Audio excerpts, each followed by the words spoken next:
आज हम volume of the पैरेललोपाइपेट find करते हैं। पैरेललोपाइपेट हमारे पास एक सॉलिड बॉडी है जिसके 6 फेसेस हैं और ये तमाम फेसेस पैरेललोग्राम्स हैं। ये हमारे पास पैरेललोपाइपेट है, इसके 6 फेसेस हैं। ये तमाम फेसेस हमारे पास पैरेललोग्राम है। पैरेललोग्राम क्या होता है? पैरेललोग्राम 4 साइडेड प्लेन फिगर है जिसके अपोजिट साइड आपस में पैरेलल भी होते हैं और इक्वल भी होते हैं, यानी ये साइड और ये साइड आपस में पैरेलल भी है और इक्वल भी हैं, और ये साइड आपस में पैरेलल भी हैं और इक्वल भी हैं। तो इस पैरेललोपाइपेट के तमाम साइड हमारे पास पैरेललोग्राम्स हैं। हम इसका वॉल्यूम फाइंड करते हैं। वॉल्यूम फाइंड करने के लिए हम इसके तमाम साइड्स को वेक्टर कंसिडर करते हैं, यानी ओ ए इसका एक साइड है, ये एक वेक्टर से शो हो रहा है, ओ बी दूसरा वेक्टर है, और इसकी ये जो हाइट है ओ सी ये हमारे पास तीसरा वेक्टर है। ओ ए वेक्टर ये स्मॉल ए के इक्वल है ओ बी वेक्टर, ये हमारे पास स्मॉल बी है, और ओ सी वेक्टर जो असल में इस पैरेललोपाइपेट का की हाइट है, इसको हम सी से शो कर रहे हैं। दो वेक्टर्स का cross product A cross B, इन दो वेक्टर्स का क्रॉस प्रोडक्ट हमारे पास एक तीसरा वेक्टर आता है जो इन दो वेक्टर्स के परपेंडिकुलर है। यहाँ पे हम ए और बी इन दो वेक्टर्स का जो असल में इस पैरेललोपाइपेट का बेस है, इन दो वेक्टर्स का अगर हम क्रॉस प्रोडक्ट लेंगे तो इससे जो तीसरा वेक्टर आएगा वो किस डायरेक्शन में होगा? वो इस ए बी वेक्टर के परपेंडिकुलर होगा। यानी अगर आप इसको इस तरह समझ लें, ये बेस इस तरह है, पैरेललोपाइपेट का ये बेस है, ये हमारे पास वेक्टर ए है और ये बी है। तो ए बी का क्रॉस प्रोडक्ट से जो वेक्टर आएगा वो इन दोनों वेक्टर्स के परपेंडिकुलर होगा, यानी इन दोनों वेक्टर्स से जो तीसरा वेक्टर आएगा उसकी डायरेक्शन z एक्सिस में होगी। अगर ये x एक्सिस है और ये y एक्सिस है, ये इस तरह है। तो ये हमारे पास ये ब्लू कलर में ये जो वेक्टर है ये असल में a और b के क्रॉस प्रोडक्ट से आया है और हम कहते हैं ये d वेक्टर है। a b वेक्टर के क्रॉस प्रोडक्ट से जो वेक्टर आ रहा है उस वेक्टर को हम डी वेक्टर कहते हैं, और ये इन दो वेक्टर्स के परपेंडिकुलर होगा z डायरेक्शन में। बाय डिफिनीशन हमारे पास a cross b is equal to D vector है, लेकिन ज्योमेट्रिकली ये जो a क्रॉस b है, अगर हम इसका मैग्नीट्यूड लें, a क्रॉस b इसका मैग्नीट्यूड, तो ये हमें क्या देगा? ये हमें इन दो वेक्टर्स ने जो एरिया बनाया हुआ है, ए और बी वेक्टर्स ने जो एरिया बनाया हुआ है ओ ए एफ बी, इस बेस का एरिया देगा। ओ ए एफ बी ये एरिया देगा। एक बार फिर समझ लें कि ए क्रॉस बी के टू साइड्स हैं, ये दो वेक्टर साइड्स ऑफ द पैरेललोपाइपेट को शो कर रहे हैं। जब हम इसका क्रॉस प्रोडक्ट लेते हैं तो इसके क्रॉस प्रोडक्ट से बाय डिफिनीशन एक वेक्टर आता है जो इन दो वेक्टर्स के परपेंडिकुलर है, और ये इस तरह है, क्योंकि बोर्ड के ऊपर तो 3 डायमेंशनल बॉडी शो नहीं हो सकती, तो ये ए है और ये बी है, और ए बी के क्रॉस प्रोडक्ट से जो वेक्टर आता है, क्योंकि क्रॉस प्रोडक्ट का या वेक्टर प्रोडक्ट का मतलब ही यही है कि इन दो वेक्टर से जो तीसरा वेक्टर आएगा वो इन दो वेक्टर की मल्टीप्लिकेशन से जो आएगा वो वेक्टर होगा और उसकी डायरेक्शन इन दो वेक्टर्स के परपेंडिकुलर होगी।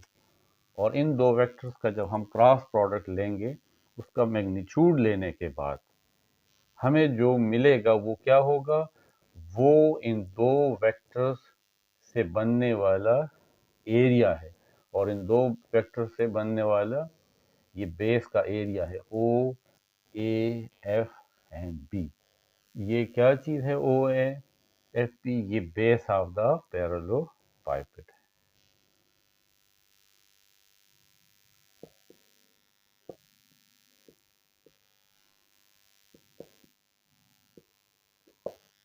अब यहां पे आ जाए, ये जो ए बी क्रॉस प्रोडक्ट है यानी ये डी वेक्टर ये ओ सी के साथ ये एक एंगल बना रहा है थीटा।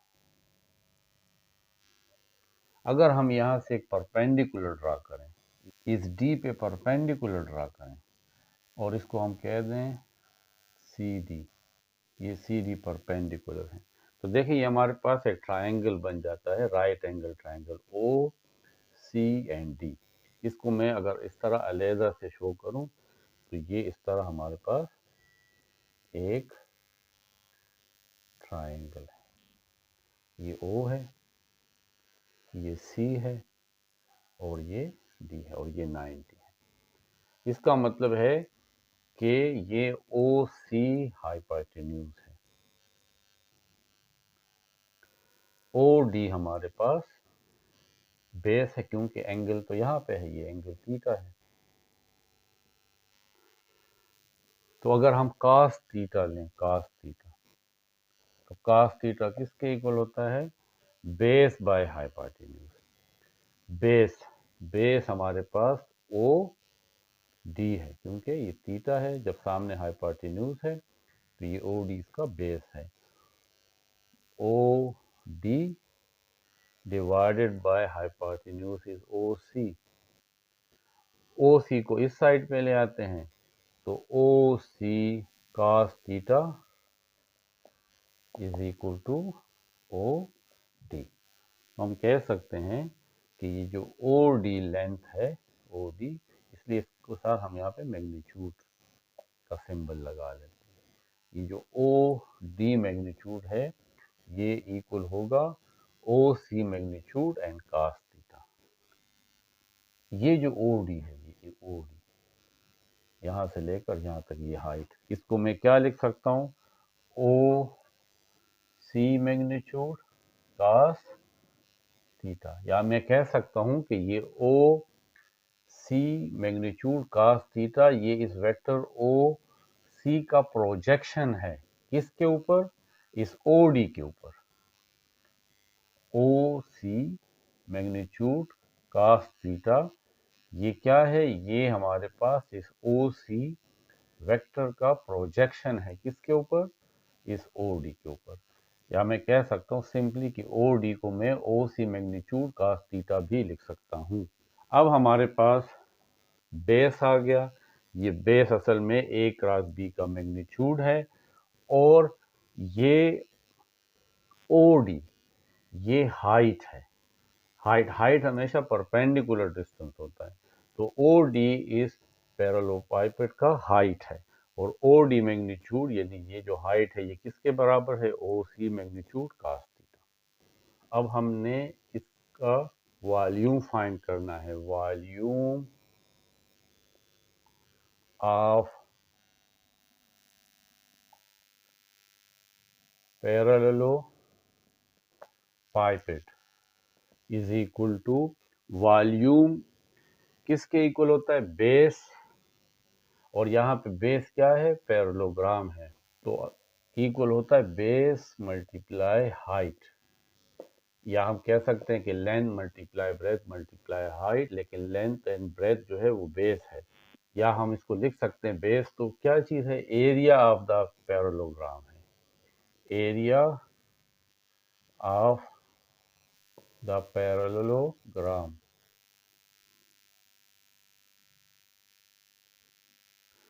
मल्टीप्लाई हाइट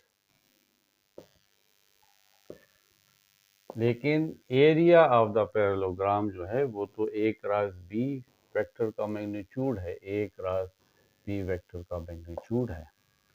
और हाइट जो है वो हमारे पास ये है, देखिए ये इसका हाइट है, ये पैरेललोग्राम की हाइट है ओ डी। और ओ डी मैग्नीट्यूड असल में ये हाइट किसके इक्वल है, O C magnitude cos theta. Theta हमारे पास ये एंगल है। अब हमें मालूम है अगर हमारे पास ए वेक्टर है और बी वेक्टर है, उसका हम डॉट प्रोडक्ट लेते हैं तो वो इक्वल है A magnitude B magnitude and cos theta. अगर हमारे पास ए मैग्नीट्यूड है बी मैग्नीट्यूड है और कास थीटा है तो उसका हम लिख सकते हैं A dot B, scalar product of A and B.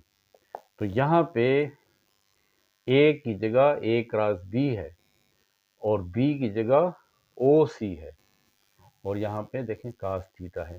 तो जब यहाँ पे ए वेक्टर का मैग्नीट्यूड होता है तो यहाँ पे ए वेक्टर होता है। तो क्योंकि यहाँ पे ए क्रॉस बी वेक्टर है तो इसका मतलब है यहाँ पे ए क्रॉस बी वेक्टर होगा। फिर डॉट है, फिर क्या चीज़ है, फिर हमारे पास बी मैग्नीट्यूड है। तो बी मैग्नीट्यूड हमारे पास यहाँ पे क्या है, ओ सी है और ओ सी हमारे पास स्मॉल सी के इक्वल है। तो यहाँ पे हम क्या लिखेंगे, सी वेक्टर। फिर समझ लें कि हमारे पास अगर ए मैग्नीट्यूड हो बी मैग्नीट्यूड हो और इन दोनों वेक्टर्स के दरमियान ये एंगल हो तो उसको हम क्या कहते हैं, उसको हम कहते हैं ए वेक्टर और बी वेक्टर का डॉट प्रोडक्ट। यहाँ पे देखें ए की जगह ये है तो इसको हम क्या लिखेंगे, उसको हम लिखेंगे ए वेक्टर। तो एक ए की जगह हमारे पास ए क्रॉस बी है तो हमने यहाँ पे ए क्रॉस बी लिखा। फिर डॉट और बी की जगह हमारे पास ओ सी है और ओ सी स्मॉल सी के इक्वल है। तो इसका मतलब है कि volume of the parallel pipette जो है वो इन तीनों वेक्टर्स का जो हमें गिवन थे ए बी और सी, उसका क्या है, उसका स्केलर प्रोडक्ट है। तो अगर हमें volume of the parallel pipette find करना है और हमें 3 उसके वेक्टर्स ऐसा कोटर्मिनल एजेस गिवन है, यानी ओ ए इसका एक वेक्टर, इसका एक साइड है, ओ बी इसका दूसरा साइड है और ओ सी इसका तीसरा साइड है। ये कोटर्मिनल है, इसका एक ही स्टार्टिंग पॉइंट है। तो फिर हम इस तीनों वेक्टर का ट्रिपल प्रोडक्ट अगर लें तो इससे हमारे पास volume of the parallelepiped आता है। ये फार्मूला हम तब यूज कर सकते हैं जब हम ओ ए एफ बी को बेस कंसिडर करें। अगर हम इस दूसरे प्लेन को ओ सी जी और बी इसको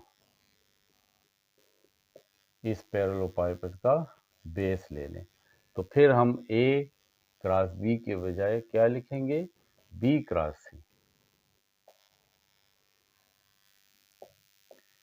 और ये जो तीसरा वेक्टर है ए, ये वेक्टर फिर सी की जगह आ जाएगा। यहाँ पे देखें पहले ये दो ए और बी बेस शो कर रहे हैं और ये सी जो है इस दोनों प्लेन के इस तरीके से अबव है, इस तरह। अब हम ये वाला प्लेन ले रहे हैं और ये कौन सा प्लेन है, ये बी और सी है। तो बी और सी से तो ये जो ए है ये इसके इस तरीके से अबव है। तो अब यहाँ पे ए अबव है तो फिर इसको आप यहाँ पे ए डॉट में भी लिख सकते हैं। तो volume of the parallel pipette इसके भी इक्वल है ए क्रॉस बी डॉट सी या ए डॉट बी क्रॉस सी। अब ये 3 वेक्टर्स हैं और ये 3 वेक्टर्स इस पैरेलल पाइपेट के 3 साइड्स को शो कर रहा है। हमने volume of the parallel pipette find करना है जिसको हम V से शो करेंगे और वो इन तीनों का अभी हमने प्रूव किया कि वो इन तीनों का स्केलर ट्रिपल प्रोडक्ट होगा ए डॉट बी क्रॉस सी। और स्केलर ट्रिपल प्रोडक्ट को फाइंड करने का बेहतर तरीका क्या है, डिटर्मिनेंट है इन तीनों वेक्टर्स को हम इस डिटर्मिनेंट में लिखेंगे और सॉल्व करेंगे। पहला वेक्टर जो है ए है, तो 2i + 3j, तो यहाँ पे 2 लिखेंगे, i के बाद j होना चाहिए, वो नहीं है तो 0 और k की वैल्यू 3 है। बी वेक्टर में है 6j - 2k, यहाँ पे i नहीं है तो ये 0 आ जाएगा, यहाँ पे 6 आ जाएगा और यहाँ पे -2। तीसरा वेक्टर सी है, i का कोफिशिएंट -3 है, j का कोफिशिएंट 3 है और k 0 है, k कंपोनेंट नहीं है, तो इस तरीके से हम इसको लिख लेंगे। अब हमने इसको एक्सपेंड करना है, इसको फर्स्ट रो से एक्सपेंड करते हैं। यहाँ पे 2 है, 2 लिखेंगे और 2 जिस रो में है और जिस कॉलम में उसको निगलेक्ट करेंगे, और 6 - 2, तो ये 3 एंड 0। फिर प्लस के बाद माइनस आता है, इस 2 के बाद 0 है। 0 जिस रो में है और जिस कॉलम में उसको छोड़ दें, ये लिख लेंगे 0 - 2 -3 0। फिर प्लस और यहाँ पे 3 है। 3 जिस रो में है और जिस कॉलम में उसको नेग्लेक्ट कर लें, रह जाएगा 0 6 -3 3। 2 6 को 0 से मल्टीप्लाई करें 0, फिर -2 × 3 इज -6। ये 0 है जिसकी वजह से तमाम वैल्यू 0 हो जाएगी, हम ये लिख लेंगे सिर्फ 3, 0 × 3 इज 0, फिर -6 × -3 is -18। 2 minus and minus plus 6, 3 minus and minus plus 18, 2 6 are 12 plus 18 multiply 3, 54. 12 multiply 54 is 66. The volume of the parallelepiped is 66.